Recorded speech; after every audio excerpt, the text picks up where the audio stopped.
미국 백악관은 트럼프 대통령이 5월 말까지 김정은을 만나겠다는 의사를 재확인했다고 밝혔습니다. 미국 방문 당시 정의용 특사는 트럼프 대통령이 김정은 위원장을 5월까지 만나겠다고 발표했는데 이것이 5월 말까지로 미묘하게 수정된 겁니다. 미국이 북미 정상회담의 시기와 관련해 5월 하순 쪽에 좀 더 무게를 두게 된 것으로 추론할 수 있는 대목입니다. 자연스럽게 4월 말 남북 정상회담이 끝난 뒤 북미 정상회담까지 약 한 달 동안 문 대통령이 미국은 물론 일본, 중국 정상과 연쇄 회동을 가질 가능성이 거론되고 있습니다. 일본 아베 총리는 이틀 전 문 대통령과의 통화에서 문 대통령의 일본 방문과 셔틀 외교 복원을 공식 요청한 것으로 확인됐습니다. 한 달 전 평창에서 열린 한일 정상회담 때는 문 대통령의 일본 답방 제안에 대해 즉답을 피했던 아베 총리가 이번엔 먼저 문 대통령에게 일본을 방문해달라고 요청했다는 겁니다. 이에 대해 문 대통령은 셔틀 외교를 통해 두 나라의 문제를 해결해가자는 취지로 답했다고 청와대 관계자는 밝혔습니다. 남북, 북미 정상회담 국면으로의 변화 속에서 한일 관계에서 좀 더 주도권을 주고 위안부 문제 등 양국의 현안 해결에 임하겠다는 구상으로 보입니다. 당초 올봄 개최가 거론됐던 한중일 정상회담에도 관심이 쏠리고 있습니다. 한미, 한일, 한중일 정상회담의 연쇄 개최 가능성에 대해 청와대 핵심 관계자는 북미 정상회담이 언제로 결정되느냐에 달려있다고 말했습니다. 북미 정상회담 이전에 한미 정상회담을 개최할지 또 그런 뒤에 한일 또는 한중일 회담을 어떻게 배치할지는 전적으로 북미 정상회담 일정에 따라 정리될 거라는 설명입니다. 더불어민주당 박영선 의원이 미세먼지 없는 깨끗한 서울을 내세우며 서울시장 출마를 선언했습니다. 가장 사랑받는 첫 여성 서울시장이 될 것을 선서합니다. 우상호 의원에 이은 두 번째 출마 선언으로 박원순 서울시장과 3파전이 예상됩니다. 성추행 의혹을 전면 부인하며 민주당 복당을 신청한 정봉주 전 의원도 서울시장 출마를 선언했습니다. 결코 저는 뒤로 돌아가거나 회군하는 일은 없습니다. 정봉주는 대의와 명분이 있으면 감옥이 아니라 지옥이라도 쫓아갑니다. 반면 홍준표 자유한국당 대표가 전략 공천하려던 이석연 전 법제처장은 불출마로 돌아섰습니다. 홍정욱 전 의원에 이어 홍 대표의 전략 공천 전략이 꼬이면서 인물난이 심화되는 양상입니다. 바른미래당 서울시장 후보로 출마를 요구받고 있는 안철수 전 의원은 인재영입 위원장으로 당무에 복귀했습니다. 당내에선 대선 후보였던 안 전 의원의 경력을 들어 득표력에 기대를 나타내고 있지만 안 전 의원 자신은 출마 여부에 대해 확답을 하지 않았습니다. 지금 현재는 인재영입 위원장으로 이제 일을 시작하게 됐습니다. 당분간 이제 인재영입 일에 집중하고자 합니다. 여당이 현재의 확고한 우위를 끝까지 유지할지 아니면 유력한 야권 후보의 등판으로 판세가 뒤집힐지는 불투명합니다. 그 윤곽은 각 당의 후보 경선이 열리는 다음 달에야 드러날 전망입니다. 이명박 정부 국정원의 노무현 전 대통령 뒷조사는 사행성 도박인 바다 이야기라는 폭발성이 큰 소재가 동원됐습니다. 바다 이야기와 노무현 전 대통령 간의 의혹이 있다고 부풀려 모욕을 주는 한편 두 달 앞으로 다가온 총선에 이용한다는 전략이었던 겁니다. 국정원은 먼저 직원 3명을 필리핀으로 보내 바다 이야기의 주범으로 필리핀에 도피해 있던 한 인물을 국내로 데려오는 데 주력했습니다. 이를 위해 필리핀 주재 국정원 직원을 시켜 필리핀 정부 담당자를 포섭하게 한 뒤 이 인물을 강제 추방하도록 협조를 구했습니다. 협조의 대가로 무려 5만 달러가 필리핀 정부 담당자에게 건네졌습니다. 이 돈을 비롯해 전직 대통령 뒷조사에 쓰인 10억여 원은 모두 국정원의 위장업체, 이른바 가장사업체 운영비에서 빼내 쓴 사실도 밝혀졌습니다. 출처와 사용처를 증빙할 필요가 없는 비밀 자금을 써서 공작 사실을 은폐하려 했다는 겁니다. 원세훈 전 원장을 정점으로 최종흡, 김남수 3차장과 김승현 전 대북공작국장이 뒷조사를 주도했고 3차장 산하인 방첩국을 비롯한 대부분의 조직이 총동원되다시피 한 사실도 드러났습니다. 국정원 3차장 산하 조직은 대북 담당인데 엉뚱한 공작에 총력을 기울이면서 돈만 대북 공작금을 쓴 겁니다. 여기에 이현동 당시 국세청 차장의 지시로 국세청 국제조세관리관 산하부서도 뒷조사에 동참했던 사실도 확인됐습니다. 서거한 두 전직 대통령을 깎아내려 선거에 활용하려는 정치 공작에 거액의 국민 세금을 탕진한 것도 모자라 공무원 조직까지 대거 동원했던 셈입니다. 방송 중간에 좋아요를 눌러주시면 새날팀들에게 큰 힘이 됩니다. 미리 감사합니다. 트위터가 진짜 언론입니다. 자, 큰 이슈 속에 가려져 있긴 하지만 임우재, 제가 발음이 별로 요즘에 안 좋아요. 혀가 좀 아프거든요. 임우재, 예. 김일성, 비밀과 비슷한 뜻의 김일성을 발음을 빨리 했더니 그냥 김일성이 되더라고. 어쨌건 이무재 씨가 이건희의 사위였잖아요. 이부진의 남편. 이제 이 사람들이 이혼 소송을 하는데 갑자기 재판부를 바꿔달라고 해. 이유가 뭔가 봤더니 전 정말 충격이었어요. 장충기 문자가 관련이 있더라. 예. 장충기 문자 보낸 판사 중에 한 명이 이혼 담당하는 판사야. 어쩔? 이건 충분히 재척 사유가 되죠. 그렇죠. 감사 인사 문자가 뭐였냐면요. 제목부터가 그냥 감사 인사예요.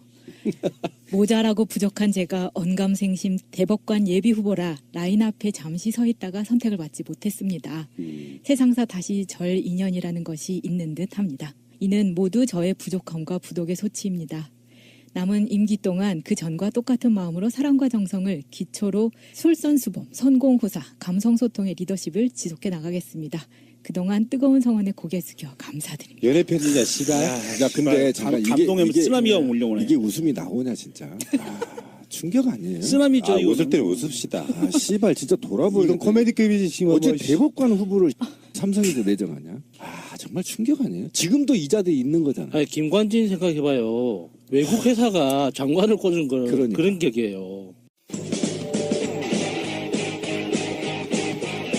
제도로서의 민주주의가 흔들리고 불타는 일은 이제 없습니다. 민주주의가 밥이고 밥이 민주주의가 되어야 합니다. 근데 뭐 삼성에만 이랬던 게 아니라 이전에 그러니까 판례들을 보면은 부장판사였던 2011년에 4대강 사업 위헌 심판을 국민소송단 6,000명이 4대강 살리기 사업을 취소하라면서 정부를 상대로 제기한 소송에서 이 사업이 정부의 재량권을 넘어서 위법하다고 볼 수 없다라고 판단을 했던 사람이기도 하고요. 그리고 2009년 촛불 집회 재판 개입일 논란을 빚었던 신영철 전 대법관에 대한 옹호글을 법원 내부 통신망에 올린 직원한테 이 강민구 판사가 직접 이렇게 씁니다. 그동안 좌파 직원들이 게시판을 잡고 있었는데 용기 있게 나서서 고군분투하고 계신 분께 진심으로 존경과 경의를 표하며 깊은 감사를 드립니다. 사법부에도 개새끼가 많네. 그런데 사실 현실적으로 봤을 때 이 사법부에서 이제 부장판사 이상 되는 그 정도 급 되는 사람들 중에 삼성의 로비로 한번 연락을 받지 않은 사람이 과연 단 한 명이라도 있을까요? 저는 단언하건대 없다고 생각해요. 삼성이 한 명은 있겠죠. 아니요, 열어놔야 돼. 단 한 명도 없다고 생각해요. 그래요? 아마 이정열 판사도 물어보면 삼성한테 연락 받은 거 있다고 말씀하실걸요. 그 정도로 삼성이라는 그 전략기획실이라고 하잖아요. 그게 이름은 바뀌죠, 계속. 그렇죠. 회장마다 바뀌지만 결국에는 비서실이라고 통칭되는 그 비서실의 조직 규모라는 게 웬만한 정보 조직급이에요. 경영적인 판단뿐만 하는 게 아니라 이 관리 삼성이라고 하지 않습니까? 보좌관들도 예외가 아니에요. 보통 한 6급, 7급 정도 되는 정도면 일단 다 그 사정권 안에 들어오는 거예요. 미리 예, 관리, 리스트 다 관리. 연락이 들어옵니다. 그래서 그 급에 맞게 대접을 하는 이게 그 연락을 받는 그 방식 자체가 예를 들어 저 삼성에서 나왔습니다. 이게 아니에요. 뜬금없이 옛날 친구나 옛날 동문이나 동네 친구한테 니 요즘 뭐 잘 지내니? 하고 연락이 와요. 그래서 그래? 반갑다 야. 해가지고 다시 연락이 시작되잖아요. 그래서 그러면 얼굴이나 한번 보자 해가지고 술 한잔 사러 나가. 그러면 인사해라 내 친구인데 그렇지, 옆에 나와 그 사람이 삼성 직원인 거예요. 그러니까 이게 저 같은 보좌관 따위한테도 그런 접촉이 들어온단 말이에요. 왜 나한테는 그런데 안 해? 진짜. 왜 부장판사 이상 되는 사람들한테 삼성이 접근을 안 하겠냐고. 아니 근데 이 강민구라는 사람은 좀 심해요. 보니까 이 사람 자체가 스마트폰이나 태블릿 PC 같은 스마트 기기에 소프트웨어에 굉장히 관심이 많은 사람이래요. 근데 지금 환갑이 넘은 나이거든요. 그런데 30, 40대가 주축인 모임에 주기적으로 나간다는 거예요. 그래서 이 사람을 일상생활에서 만나본 사람들이 많고 또 그런 모임에 이 사람이 직접적으로 댓글도 막 달거든요. 근데 그 댓글을 달았던 것 중에 웃긴 게 있어서 하나 가져와 봤어요.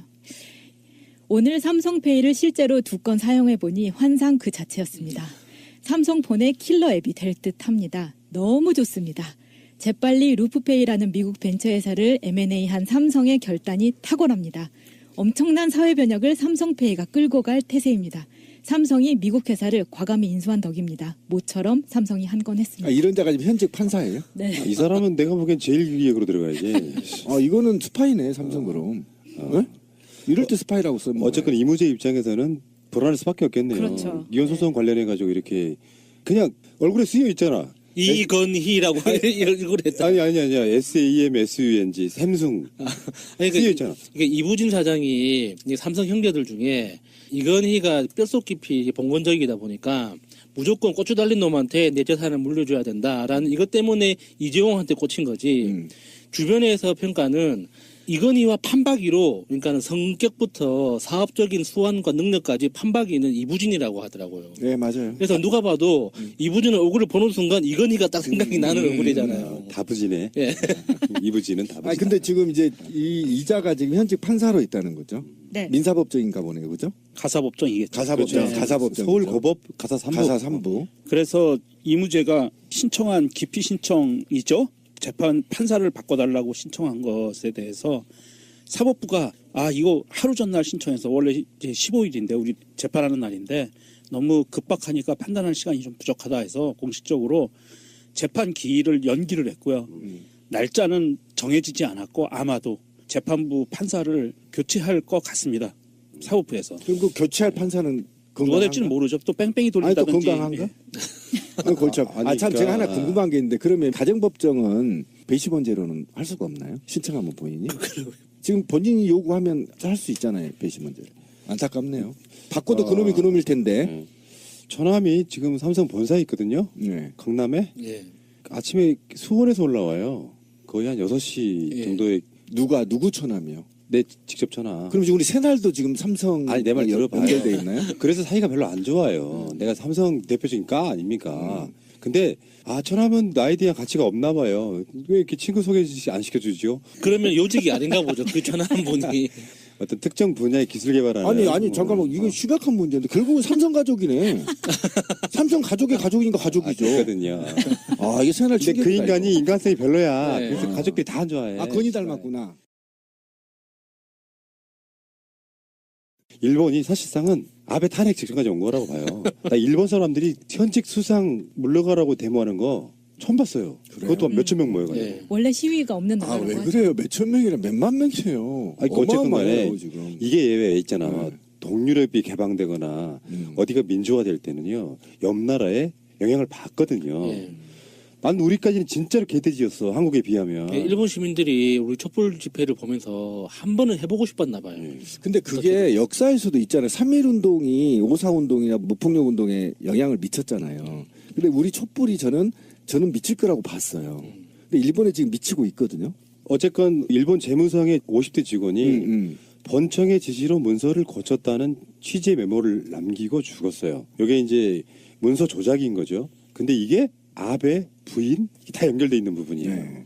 이런 상황이 되면 사실 우리나라에서 이런 비슷한 사건들이 있어서 일본의 결국엔, MB. 예. 그러니까 이 아베가 생긴 것도 딱 일본판 MB예요. 생긴 것도 닮았어.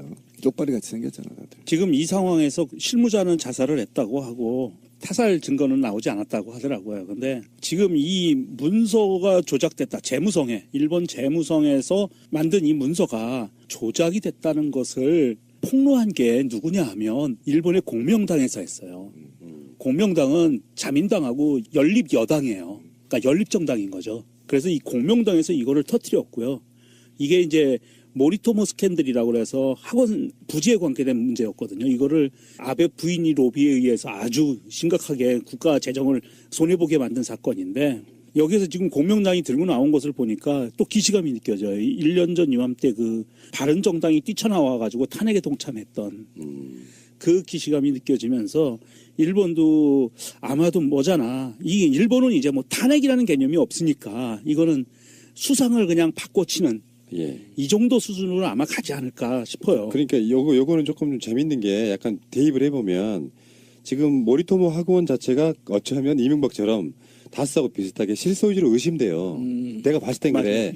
아베하고 아베 부인이 엮여 있는 건데 그거를 국유지를 이 학원에다가 엄청 싸게 팔아. 네. 근데 이거 조작 관련돼 있다고 하는 이 재무성 직원은 아베하고 연관 있는 부분만을 다 300곳 이상을 삭제해 버립니다. 그러다가 이게 문제가 되니까 자살했다. 그래서 아베 입장에서는 지금 난망하지 진짜. 그렇죠. 한국 돈으로 93억 정도 되는 돈인데 한 방에 100억 넘네요. 좀 뿌듯한 느낌이 있어요. 이게 원래는 이런 이야기가 있잖아요. 일본에서 유행한 게 3년 후에 한국으로 들어온다. 이런 게 있잖아요. 근데 이제 우리의 개혁 분위기가 1, 2년이 지나니까 일본으로 건너간 것 같아서 우리가 정치 문화적 선도국이 된 것 같은 그런 신호가 아닌가 하는 기대를 갖게 되네요. 그러니까 이 작은 사건이라고 한국에서 볼 때는 정말 작은 사건이죠. 박근혜 정부나 MB 정부에 보면 온갖 조작을 통해서 유지를 했지만 그나마 일본은 아직도 정치가 살아있다는 걸 좀 느껴요. 문서 조작 하나 저거 덮을 수 있거든요. 일단 번개탄 먹었잖아요. 먹었으니까 삼길 수 있었는데 이것을 어쨌든 우리 수준의 혁명은 아니지만 총리 정도는 갈아치울 수, 우리나라로 대통령 아닙니까? 대통령 하나 쉽게 갈아치울 수 있는 제도가 있다라는 거거든요. 근데 저는 일본 국민들한테 우리가 꼭 부탁하고 싶은 건 뭐냐면 일본이 진짜 한 번도 민중혁명이 성공한 적이 없어요. 민주혁명이라는 것 자체를 해본 적이 없어요. 예, 그러니까 지금 이제 이게 조로의 기회거든요. 조로의 일본이 진보민주정주의가 지금 거의 소멸되어 있잖아요. 그러니까 이때 바로 진보민주정치를 확대시킨다는 의미는요. 동북아 정세가 바뀌어 나간다는 거거든요. 그래서 한국에서 대통령 구속시키는 걸 배우지 말고 한국 민중들이 촛불을 어떻게 켰고 어떻게 사회를 발전시키고 어떻게 동북아 평화에 기여하고 있는지를 좀 배워서 일본 민중들도 좀 거국적으로 일어나서 이 큰 동북아 평화의 기류에 좀 합류했으면 좋겠다. 그리고 일본의 극우 세력들을 이제 저쪽 태평양으로 떨어뜨려 버리고 좀 함께 동북아 평화를 만들었으면 좋겠다. 그런 측면에서 이거는 아베의 부패는 저는 빙산의 일각이다. 저는 이렇게 보고 계속 나올 거다 좀 봅니다. 이번 사태에서 이 재무성이 그 조작한 사태에서 지금 핵심적으로 몸통 역할을 했는데 꼬리 자르기로 해서 사표를 내고 나갈 뻔한 사람이 국세청장이에요. 네, 맞아요. 그래서 꼬리 자르기 형식으로 이 사람이 그냥 사표 내고 나가는 정도에서 마무리 지으려고 했는데 아까 말씀드린 그 열린 여당인 공명당 측에서 공식적으로 제안을 해서 국세청장이 국회에 출두를 하게 됐어요. 다음 주에. 그러면 국세청장이 나와서 이 일본이라는 나라의 국세청장이 자기가 그냥 떠안고 가지도 않을 거예요. 이거는 뭐 수조 원이 걸린 것도 아닐 거고 큰 금액은 아니니까. 그러면 애지간하면 분다고 가정을 시켜놓고 보면 아베는 아마도 다음 주가 지나가고 나면 거의 사퇴하는 수순으로 가지 않을까. 예, 지금 총리를 완전히 공간을 지금 장악했고요. 시민들이. 그다음에 아베뿐만 아니라 그 내각을 총사퇴하더라고 요구하고요. 이 안에 문구가 실제로 현장에서 들려오는 소리는 한국을 본받자는 각성의 목소리가 민중들 사이에 퍼지고 있다는 거예요. 야, 이 민주 부심. 이 자부심 이게 한국인들 대단한 거예요. 그러니까 한국을 본받자 하면서 아베 하나로 지금 마무리를 하려고 했는데 총사퇴를 요구하고 그러고. 그러니까 우리가 한국인으로서 그러니까 아베가 그동안 너무 못된 짓을 많이 했기 때문에 그냥 꼬숩다 이런 것도 기분 좋은 감정이지만 그걸 좀 한 발짝 나가서 의원 내각제라는 게 잘못 작동하면 이렇게 무서운 거예요. 그럼요. 그러니까 이번에 아베가 그냥 사퇴한다고 해서 일본 의회가 변할까요? 안 변하죠. 절대 변하지가 않습니다. 그러니까 의원 내각제라는 그 제도 자체에 대해서 근본적으로 다시 생각하지 않는 한은 원래 아베 주변에 있던 사람들이 다시 그 자리에 갈 테고 맞아요. 그 밑에 있던 사람들이 또 그 옆으로 갈 거예요. 그러니까 예를 들면 말을 정말 잘 꺼내셨는데 MB 이후에 박근혜 다음에 홍준표가 계속 하는 거 돌아가면서 그런 방식이기 때문에 이게 지금 자유한국당이나 일부 의원들이 의원 내각제, 의원 집정부제 이런 이야기를 꺼내는 것 자체가 자신들의 머릿속에는 일본의 정치 시스템이 너무 좋아 보이는 거예요. 국민들과 상관없이 자기들 우리끼리만 그냥 먹고 살 수 있는 시스템, 정치 시스템이 너무 좋아 보이기 때문에 주장하는 거거든요. 맞습니다. 그래서 이게 제왕적 대통령이라는 말은 환상 같은 거예요. 제왕 같은 새끼가 대통령을 하는 거지 제왕적 대통령이라는 건 없는 거예요. 맞아요. 근데 어쨌든 홍준표와 자유한국당은 아베를 좀 보호하러 일본으로 가야 되는 거 아니에요? 우리를 지켜야지 시발. 아베는 일본 제국주의 어떤 상징 같은 인물이지만 사실 지금 아키히토 일본 왕과는 원수지간처럼 지내고 있거든요. 네, 맞아요. 내년 4월 달에 왕위를 지금 이양하잖아요. 그렇죠. 아들한테 그 나루히토 왕세자한테 이양하는데 이 과정에서 뭔가 아베의 군국주의 부활 그 시도가 사실은 국민들한테 이제 씨가 안 먹히게 된 상황이고 남북 관계가 또 그렇게 되고 북미 관계가 그렇게 되면서 아베는 국제적으로 영향을 끼치지 못하고 내부적으로는 부패 스캔들이 시달리면 결국엔 굉장히 오랫동안 장기 집권하고 있는 거거든요. 아베 그렇죠. 자체가. 예. 그런 자들이 이제 일본에서 물러나고 나면 또 일왕을 따르는 국민들이 많이 있어요. 또 한편에서는. 그래서 일왕 자체는 2차 대전의 어떤 죄상에 대한 국제사회의 끝없는 사과를 하고 있는 인물이에요. 네. 그런 과정 속에 보면 일본도 결국에는 촛불의 어떤 영향을 사실 받는 거다라고 봐요. 그 촛불로 탄생한 문재인 대통령이 북미 남북 관계를 풀어내고 있는 상황에서 아 뜨거 야 이거 이러다가 일본 자체가 국제사회에 도태되는구나라고 느끼면 아베의 필요성은 국 내외적으로 사라지는 거다. 이렇게 그렇죠. 보는 저는 그 말에 동의하고요. 아키히토든 뭐든 이번에 혁명을 좀 일으켜서 다 목 쳐야 된다고 생각합니다. 그 피는요 못 속입니다. 정말 너무 과격해. 아니 저는 분명히 말하지만 어쨌든 일본들이 좀 일고 일어나서 어느 시대에 지금 왕을 모시고 왕의 말이 먹힙니까? 새가 날아든다는 여러분들의 하트를 먹고 삽니다. 잊지 않으셨죠? 에피소드 제목을 누르고 플레이가 되면 오른쪽 위에 하트를 꾹 눌러주세요. 오늘도 감사합니다.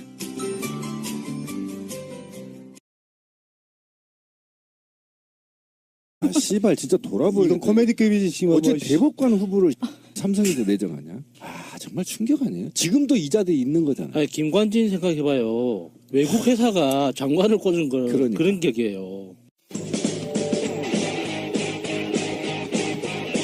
제도로서의 민주주의가 흔들리고 불타는 일은 이제 없습니다. 민주주의가 밥이고 밥이 민주주의가 되어야 합니다. 근데 뭐 삼성에만 이랬던 게 아니라 이전에 그러니까 판례들을 보면은 부정판사였던 2011년에 4대강 사업 위헌 심판을 국민소송단 6,000명이 4대강 살리기 사업을 취소하라면서 정부를 상대로 제기한 소송에서 이 사업이 정부의 재량권을 넘어서 위법하다고 볼 수 없다라고 판단을 했던 사람이기도 하고요. 그리고 2009년 촛불 집회 재판 개입일 논란을 빚었던 신영철 전 대법관에 대한 옹호글을 법원 내부 통신망에 올린 직원한테 이 강민구 판사가 직접 이렇게 씁니다. 그동안 좌파 직원들이 게시판을 잡고 있었는데 용기 있게 나서서 고군분투하고 계신 분께 진심으로 존경과 경의를 표하며 깊은 감사를 드립니다. 사법부에도 개새끼가 많네. 그런데 사실 현실적으로 봤을 때 이 사법부에서 이제 부장판사 이상 되는 그 정도 급 되는 사람들 중에 삼성의 로비로 한번 연락을 받지 않은 사람이 과연 단 한 명이라도 있을까요? 저는 단언하건대 없다고 생각해요. 삼성이 한 명은 있겠죠. 아니요, 열어놔야 돼. 단 한 명도 없다고 생각해요. 그래. 아마 이정열 판사도 물어보면 삼성한테 연락 받은 거 있다고 말씀하실걸요. 그 정도로 삼성이라는 그 전략기획실이라고 하잖아요. 그게 이름은 많이 바뀌. 미국 백악관은 트럼프 대통령이 5월 말까지 김정은을 만나겠다는 의사를 재확인했다고 밝혔습니다. 미국 방문 당시 정의용 특사는 트럼프 대통령이 김정은 위원장을 5월까지 만나겠다고 발표했는데 이것이 5월 말까지로 미묘하게 수정된 겁니다. 미국이 북미 정상회담의 시기와 관련해 5월 하순 쪽에 좀 더 무게를 두게 된 것으로 추론할 수 있는 대목입니다. 자연스럽게 4월 말 남북 정상회담이 끝난 뒤 북미 정상회담까지 약 한 달 동안 문 대통령이 미국은 물론 일본, 중국 정상과 연쇄 회동을 가질 가능성이 거론되고 있습니다. 일본 아베 총리는 이틀 전 문 대통령과의 통화에서 문 대통령의 일본 방문과 셔틀 외교 복원을 공식 요청한 것으로 확인됐습니다. 한 달 전 평창에서 열린 한일 정상회담 때는 문 대통령의 일본 답방 제안에 대해 즉답을 피했던 아베 총리가 이번엔 먼저 문 대통령에게 일본을 방문해달라고 요청했다는 겁니다. 이에 대해 문 대통령은 셔틀 외교를 통해 두 나라의 문제를 해결해가자는 취지로 답했다고 청와대 관계자는 밝혔습니다. 남북, 북미 정상회담 국면으로의 변화 속에서 한일 관계에서 좀 더 주도권을 쥐고 위안부 문제 등 양국의 현안 해결에 임하겠다는 구상으로 보입니다. 당초 올봄 개최가 거론됐던 한중일 정상회담에도 관심이 쏠리고 있습니다. 한미, 한일, 한중일 정상회담의 연쇄 개최 가능성에 대해 청와대 핵심 관계자는 북미 정상회담이 언제로 결정되느냐에 달려있다고 말했습니다. 북미 정상회담 이전에 한미 정상회담을 개최할지 판세가 뒤집힐지는 불투명합니다. 그 윤곽은 각 당의 후보 경선이 열리는 다음 달에야 드러날 전망입니다. 이명박 정부 국정원의 노무현 전 대통령 뒷조사는 사행성 도박인 바다 이야기라는 폭발성이 큰 소재가 동원됐습니다. 바다 이야기와 노무현 전 대통령 간의 의혹이 있다고 부풀려 모욕을 주는 한편 2달 앞으로 다가온 총선에 이용한다는 전략이었던 겁니다. 국정원은 먼저 직원 3명을 필리핀으로 보내 바다 이야기의 주범으로 필리핀의 도피해 있던 한 인물을 국내로 데려오는 데 주력했습니다. 이를 위해 필리핀 주재 국정원 직원을 시켜 필리핀 정부 담당자를 포섭하게 한 뒤 이 인물을 강제 추방하도록 협조를 구했습니다. 협조의 대가로 무려 5만 달러가 필리핀 정부 담당자에게 건네졌습니다. 이 돈을 비롯해 전직 대통령 뒷조사에 쓰인 10억여 원은 모두 국정원의 위장업체, 이른바 가장사업체 운영비에서 빼내 쓴 사실도 밝혀졌습니다. 출처와 사용처를 증빙할 필요가 없는 비밀 자금을 써서 공작 사실을 은폐하려 했다는 겁니다. 원세훈 전 원장을 정점으로 최종흡, 김남수 3차장과 김승현 전 대북공작국장이 뒷조사를 주도했고 3차장 산하인 방첩국을 비롯한 대부분의 조직이 총동원되다시피 한 사실도 드러났습니다.